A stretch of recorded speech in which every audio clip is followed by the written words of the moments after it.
आज 4 जानेवारी. पाहूया आजचे दिनविशेष. आजच्याच दिवशी 1881 मध्ये लोकमान्य टिळकांनी केसरी वृत्तपत्र सुरू केले. 4 जानेवारी 1948ला म्यानमार म्हणजेच ब्रह्मदेशाला इंग्लंडपासून स्वातंत्र्य मिळाले. न्यूयॉर्क अमेरिका येथे पहिली चालकरहित रेल्वे 1962 मध्ये सुरू झाली.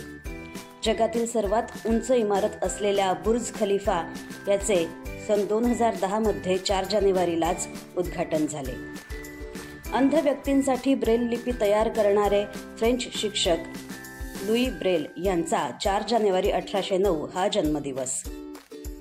साहित्य अकादमी पुरस्कार विजेत्या कवयित्री लेखिका इंदिरा संत यांचा 4 जानेवारी 1914 हा जन्मदिवस. भारतीय हिंदी चित्रपट संगीतकार पंचमदा म्हणजेच राहुल देव बर्मन यांचे 4 जानेवारी 1994 रोजी निधन झाले. मतिमंद मुलांच्या कामायनी संस्थेच्या संस्थापिका भारतीय समाजसुधारक पद्मश्री सिंधुताई सपकाळ यांचे 4 जानेवारी 2022ला निधन झाले.